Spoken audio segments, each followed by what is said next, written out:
Life मित्र की दूसरी अध्याय। मैं गौरव पांडे आप सभी का हार्दिक अभिनंदन करता हूँ। अध्याय 2, मेक योर ओन ब्रांड। लोग जब आपको देखते हैं या आपका नाम सुनते हैं तो आपके बारे में क्या सोचते हैं, उनके माइंड में क्या इमेज आती है, लोगों के माइंड में आपकी क्या ब्रांड है। क्या कभी आपने इस बात पर गौर किया है? क्या आपने आपकी ब्रांड खुद बनाई है या लोगों ने आपकी ब्रांड बना दी है? अगर आपको ऐसा लगता है कि लोग जो आपके बारे में सोचते हैं आप बिल्कुल भी वैसे नहीं हैं, तो इसका मतलब ये हुआ कि लोगों ने आपकी ब्रांड बना दी है, जो आपके हिसाब से सही नहीं है। आप वंडर कर रहे होंगे कि आखिर लोग आपके बारे में ऐसा क्यों सोचते हैं, जबकि आप वैसे हो ही नहीं।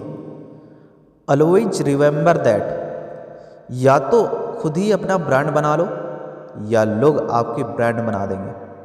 और जब भी लोग किसी की ब्रांड बनाते हैं ना तो वो मोस्टली नेगेटिव ही होती है।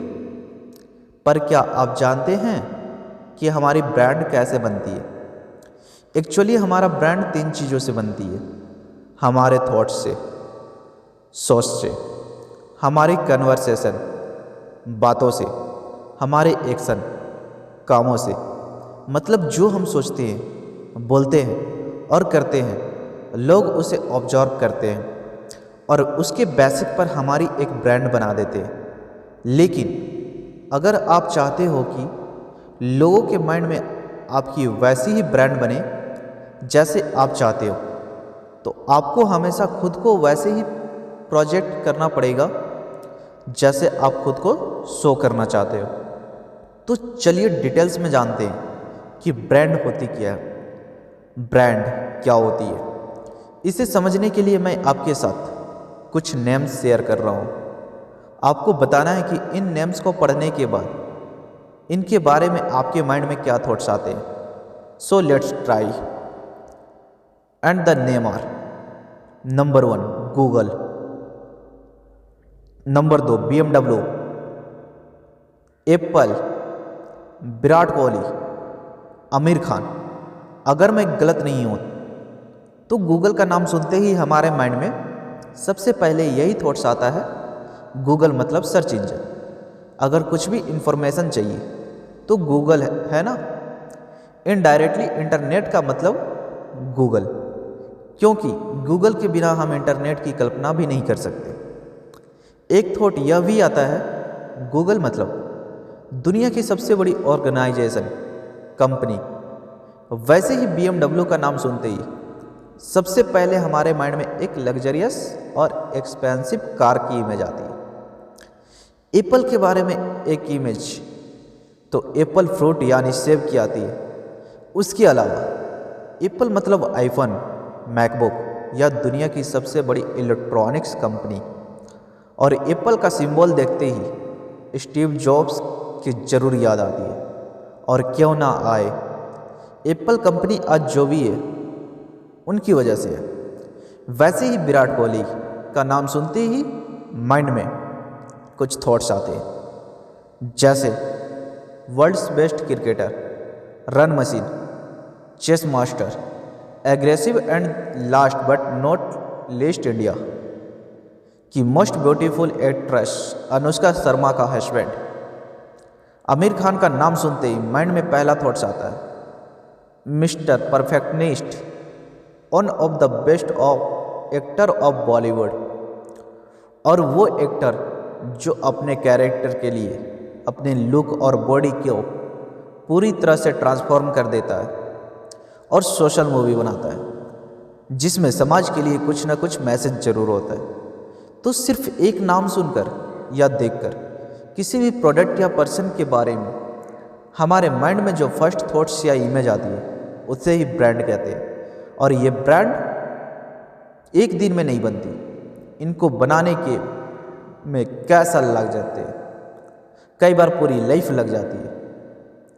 Either you make your own brand और else people will make your brand. या तो आप खुद अपनी ब्रांड बना दो या फिर लोग आपकी ब्रांड बना देंगे। और जब लोग आपकी ब्रांड बनाएंगे तो मोस्ट प्रॉबेबली वो नेगेटिव होगी। तो चलिए इसी एक एग्जाम्पल से समझते हैं। सलमान खान, इस नाम को किसी इंट्रोडक्शन की ज़रूरत नहीं, क्योंकि इंडिया का बच्चा बच्चा सलमान को जानता है। वो एक सुपर स्टार है और उनके करोड़ों फॉलोअर्स हैं। लेकिन हमारी नई जनरेशन को शायद ये पता नहीं होगा कि आज से 10-12 साल पहले तक सलमान खान की नेगेटिव इमेज हुआ करती थी। उन्हें बॉलीवुड का बैड बॉय कहा जाता था। हालांकि सलमान की बैड बॉय वाली ब्रांड मीडिया और लोगों ने बनाई थी, लेकिन उसके लिए जिम्मेदार वो खुद ही थे। उस वक्त सलमान खान की बैड बॉय वाली ब्रांड इसलिए बनी थी क्योंकि सलमान का अपने वर्ड्स और एक्शन पर कोई कंट्रोल नहीं था। वो जो मन में आता बोल देते और कर देते। फॉर एग्जाम्पल, 1998 में एक फिल्म की शूटिंग के दौरान जोधपुर में काले हिरन का शिकार किया था, जिसकी वजह से सलमान को जेल भी जाना पड़ा था। 2002 में शराब के नशे में मुंबई में फुटपाथ पर सो रहे लोगों पर गाड़ी चढ़ा दी थी, जिसमें एक आदमी की जान चली गई थी और 4 लोग बुरी तरह से घायल हो गए थे। ऐश्वर्या राय से ब्रेकअप होने के बाद सलमान ने उससे गाली गलौज की और काफ़ी हंगामा किया था। जब विवेक ओबेरॉय का ऐश्वर्या राय के साथ अफेयर हुआ तो सलमान ने विवेक को भी जान से मारने की धमकी दी थी। इसके अलावा 2006 में रॉक स्टार कॉन्ट्रैक्ट में जॉन अब्राहम के साथ भी झगड़ा हो गया था। और तो और एक बार कैटरीना कैफ की बर्थडे पार्टी में सलमान ने शाहरुख खान से भी झगड़ा किया था। उसके बाद अरसे तक सलमान और शाहरुख ने एक दूसरे से बात नहीं की थी। और एक बार तो एक प्रेस कॉन्फ्रेंस में सलमान ने एक जर्नलिस्ट को थप्पड़ मार दिया। और इन सब बैड इंसिडेंट के कारण मीडिया और लोगों ने सलमान को बॉलीवुड का बैड बॉय बोलना शुरू कर दिया था। हालांकि मीडिया के थॉट्स सलमान की बैड बॉय वाली ब्रांड बनी थी, लेकिन उसके जिम्मेदार सलमान खुद थे, क्योंकि उनका अपने वर्ड्स और एक्शन पर कोई कंट्रोल ही नहीं था। वो जो मन में आता हो बोलते और करते। कहाँ किसके सामने क्या बोल रहे हैं या कर रहे हैं उसकी कोई परवाह नहीं थी। हालांकि इंसान तो गलतियां का पुतला होता है, लेकिन गलतियां भी करो तो ऐसी करो जिसे सुधारा जा सके। एक ही टाइप की गलती बार बार रिपीट नहीं करनी चाहिए। और ऐसी बात भी नहीं है कि सलमान उस वक्त सेलिब्रिटी नहीं थे। सलमान उस वक्त भी सेलिब्रिटी थे और आज भी है, लेकिन तब में और अब में उनकी ब्रांड और इमेज में रात और दिन का फ़र्क है। अब सलमान खान की पॉजिटिव इमेज है, लेकिन ये इतनी आसानी से नहीं हुई। अपनी इमेज को करेक्ट करने में सलमान को सालों लग गए। 2007 में उन्होंने अपने NGO बीइंग ह्यूमन की शुरुआत की थी। हालांकि चैरिटी तो सलमान पहले भी करते थे, लेकिन बीइंग ह्यूमन के थ्रू उन्होंने एजुकेशन और हेल्थ केयर फील्ड में हर साल हजारों गरीब बच्चों और लोगों की हेल्प करना शुरू किया। एक आंकड़े के मुताबिक सलमान अपनी इनकम का 90% पैसा डोनेट कर देते हैं। आपकी अदालत शो में रजत शर्मा एक बार इस बात को शेयर किया था। लेकिन चैरिटी करने और बीइंग ह्यूमन स्टार्ट करने के अलावा सलमान ने अब अपने वर्ड्स और एक्शन पर कंट्रोल करना भी सीख लिया। अब बहुत सोच समझकर कुछ बोलते हैं या करते हैं, अपने गुस्से पर काबू कर लेते हैं। इसके अलावा अब Salman Khan mostly action role में ही नज़र आते हैं और अपनी एक्शन हीरो वाली इमेज को मेंटेन करते हैं। इसका मतलब अब सलमान खुद अपनी ब्रांड बना रहे हैं। वो दुनिया को वही दिखाते हैं जो वो दिखना चाहते हैं। इसलिए अब सलमान खान की ब्रांड बैड बॉय से गुड बॉय में कन्वर्ट हो चुकी है। अगर आप भी अपनी एक पॉजिटिव ब्रांड बनाना चाहते हैं और आप चाहते हैं कि लोग आपके बारे में वैसा ही सोचें और बात करें जैसा आप चाहते हो, तो आपकी ब्रांड पर काम करना होगा। How to brand yourself. अगर आप अपनी ब्रांड बनाना चाहते हैं तो मैं आपके साथ कुछ टिप्स शेयर कर रहा हूँ, जिसके थ्रू आप अपनी पॉजिटिव ब्रांड बना सकते हैं। First of all, set your goal. सबसे पहला काम जो आपको करना है वो है आपको अपना गोल सेट करना है। आपको ये डिसाइड करना होगा कि आप लाइफ में क्या करना चाहते हो और आप अपनी कैसी ब्रांड बनाना चाहते हो। एक बार गोल सेट करने के बाद आपका हर स्टेप आपके गोल से संबंधित होना चाहिए। मतलब आपके हर वर्ड्स और एक्शन पर आपका गोल रिफ्लेक्ट होना चाहिए। मैंने खुद इस रूल को अपनी लाइफ में अप्लाई किया है और मुझे इसका बहुत बेनिफिट मिला है। आज से ऑलमोस्ट 6-7 साल पहले मैंने ये डिसाइड किया था कि मुझे मोटिवेशनल स्पीकर बनना है और मुझे आज भी याद है मैंने सबसे पहले ये बात अपने क्लोज फ्रेंड को बताई थी कि मैं लोगों को मोटिवेट करना चाहता हूँ। तो मेरी बात सुनकर वो मुझ पर हंसने लगे थे, लेकिन आज वही फ्रेंड जब ये कहते हैं कि तुम बहुत अच्छा काम कर रहे हो लोगों को मोटिवेट करके, तो बहुत सुकून और खुशी मिलती है। मैंने भी एग्जैक्टली वही किया जो मैं अपने आप को करने के लिए बोल रहा हूँ। सबसे पहले मैंने अपनी लाइफ का गोल डिसाइड किया कि मुझे क्या बनना है और मैं लोगों के माइंड में अपनी कैसी ब्रांड बनाना चाहता हूँ। मैंने डिसाइड किया कि मैं एक मोटिवेशनल स्पीकर, ट्रेनर और राइटर बनना चाहता हूँ और चाहता हूँ कि लोगों के माइंड में मेरी यह ब्रांड बने। इसके लिए सबसे पहले मैंने अपनी कम्युनिकेशन और पब्लिक स्पीकिंग स्किल को इम्प्रूव करना शुरू किया और नॉलेज गेन करने के लिए बुक्स पढ़ने लगा। सबसे इम्पॉर्टेंटली अपनी इंग्लिश को इम्प्रूव करने में लग गया और इंग्लिश प्रैक्टिस करने के लिए मैं इंटेंटली घर पर 4-5 किड्स को ट्यूशन देने लगा। फिर मैंने एक स्कूल ज्वाइन किया, वहाँ प्राइमरी और मिडिल क्लासेस को इंग्लिश टीचिंग करता था। फिर ग्रेजुअली मैं कुछ और स्कूल में हॉस्टल्स में इंग्लिश स्पीकिंग और पर्सनालिटी डेवलपमेंट की क्लासेस लेता था। जैसे जैसे मेरा कॉन्फिडेंस बढ़ता गया मैं सीनियर क्लासेस को भी पढ़ाने लगा। फिर 200, 300, 500 स्टूडेंट का सेमिनार करने लगा। फिर कॉलेज में भी सेमिनार करना शुरू किया।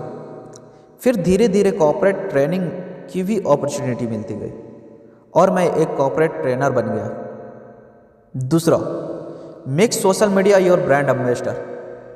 जैसे हम एडवर्टाइजमेंट में देखते हैं, उसमें एक सेलिब्रिटी किसी पार्टिकुलर प्रोडक्ट को प्रमोट करता है क्योंकि उस प्रोडक्ट को बनाने वाली कंपनी ने उस सेलिब्रिटी को अपना ब्रांड एम्बेसडर बनाया है क्योंकि उसको लाखों करोड़ों लोग फॉलो करते हैं और वो उनके प्रोडक्ट को बेचने में उनकी मदद करता है। ठीक वैसे ही आज सोशल मीडिया हमारी लाइफ का एक इंटीग्रल पार्ट बन चुका है। कम से कम फेसबुक, इंस्टाग्राम और व्हाट्सएप तो हर रोज कोई यूज करता है और आज सोशल मीडिया के थ्रू अपनी बात को दूसरों तक पहुंचाना कितना आसान हो चुका है। आप भी सोशल मीडिया के थ्रू अपनी ब्रांड प्रमोशन कर सकते हैं। अपने टैलेंट और स्किल को दुनिया के सामने शोकेस करने के लिए social media is the best platform. बस शर्त यही है कि आप इसे प्रोफेशनली यूज करना सीख जाएं। Social media is a very very useful tools. इसे आप फ्लर्ट करने, गेम खेलने या टाइम पास करने में वेस्ट न करें, बल्कि इससे आप अपनी एक प्रोफेशनल ब्रांड बना सकते हैं। सोशल मीडिया पर कुछ भी लाइक, कमेंट या शेयर करने से पहले एनालिसिस करें कि जो पोस्ट आप लाइक, कमेंट या शेयर कर रहे हैं उसे देखकर लोगों के माइंड में आपके बारे में क्या थॉट्स आ सकता है। क्या सोशल मीडिया पर अगर आप कुछ भी एक्टिविटी करते हैं तो वो सबको नोटिफाई होता है? क्या आपके द्वारा की जाने वाली एक्टिविटी से आपकी प्रोफेशनल वैल्यू बढ़ती है या घटती है? इस बात पर आपको ध्यान देने की ज़रूरत है। मैंने जब से सोशल मीडिया की इम्पोर्टेंस को समझा, ऑलमोस्ट लास्ट 5 ईयर से मैं इसे अपनी प्रोफेशनल ब्रांड बनाने के लिए यूज कर रहा हूँ। और आप मेरा फेसबुक, इंस्टाग्राम और लिंक्डइन अकाउंट देखेंगे, आपको मेरी टाइमलाइन पर सिर्फ 2 ही तरीके की पोस्ट दिखेगी।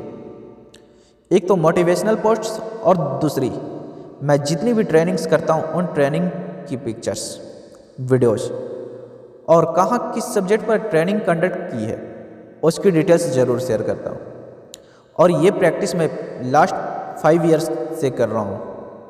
जो लोग मेरी ट्रेनिंग अटेंड करते हैं उनके माइंड में तो मेरी ब्रांड वैल्यू बनती है, लेकिन जब मैं सोशल मीडिया पर अपनी पोस्ट शेयर करता हूँ तो जो लोग मेरी ट्रेनिंग अटेंड नहीं करते हैं लेकिन मुझे से सोशल मीडिया पर कनेक्टेड है, मेरी पोस्ट देखकर उनके माइंड में भी मेरी मोटिवेशनल ट्रेनर वाली ब्रांड बनती है। और जो लोग नहीं जानते कि मैं क्या करता हूँ वो भी मुझे जानने लगते हैं। और सोशल मीडिया पर मेरी पोस्ट देखकर बहुत से स्कूल्स, कॉलेज और कॉरपोरेट्स मुझे अप्रोच करते हैं और मुझे ट्रेनिंग के लिए इनवाइट करते हैं। लेकिन इसके लिए आपको कुछ रूल्स बनाने होंगे, जैसे कि आप जिस भी प्रोफेशनल में काम करते हो आपके सोशल मीडिया पर सभी पोस्ट स्ट्रिक्टली आपके प्रोफेशन से रिलेटेड ही होनी चाहिए। क्योंकि अगर आप पॉलिटिकल, फनी या टाइम पास वाली पोस्ट शेयर करते हैं तो इससे लोग आपके प्रोफेशन के बारे में कंफ्यूज हो सकते हैं और आप अपनी ब्रांड बनाना चाहते हो वो नहीं बना पाएंगे। मेरा भी बहुत बार मन करता था कि मैं किसी पॉलिटिकल इशू पर पोस्ट करूं या कमेंट करूं, पर मैं नहीं करता था। और करता भी हूं तो एक तरफा पोस्ट नहीं करता हूं या कभी भी कोई ऐसी पोस्ट नहीं करता हूं जिससे किसी जाति, धर्म या किसी पर्सन के दिल पर ठेस पहुंचे। मैं हमेशा कोशिश करता हूं कि अगर समाज और देश में कुछ प्रॉब्लम हुई है तो उस प्रॉब्लम का कैसे सॉल्व किया जा सकता है उस पर पोस्ट करता हूँ, न कि सिर्फ जो गलत हुआ है उसे आलोचना करता हूँ। क्योंकि आलोचना तो सभी करते हैं और सिर्फ आलोचना करने से कभी प्रॉब्लम सॉल्व नहीं हुई। इसलिए अभी से आप भी सोशल मीडिया पर अपनी प्रोफेशनल ब्रांड बनाना स्टार्ट कर दें। हाँ, इसमें कुछ वक्त ज़रूर लगेगा, हो सकता है कुछ महीने या कुछ साल भी लग सकते हैं, पर आपको रेगुलरली ये काम करना पड़ेगा। क्योंकि सक्सेस कभी रातों रात नहीं मिलती। Because the more you practice the more you will be perfect. मेरी सोशल मीडिया प्रोफाइल चेक करने के लिए आप मुझसे कनेक्ट होने के लिए फेसबुक, इंस्टाग्राम, लिंक्डइन और यूट्यूब पर सर्च करें मोहम्मद जुनैद तक। या आपका कोई भी सवाल है या इस बुक्स के बारे में आप अपनी फीडबैक मुझे देना चाहते हैं तो junaid.chd@gmail.com पर ईमेल कर सकते हैं। मुझे उम्मीद है कि आपने इस लेसन से अपनी ब्रांड कैसे क्रिएट करना है इसके बारे में डीपली सीखा। तो अपनी एक ब्रांड क्रिएट कीजिए और सोशल मीडिया पे रेगुलर वैल्यू प्रोवाइड करते रहिए। So wish you all the very best and very very good luck. मिलते हैं अगले अध्याय में। Thank you.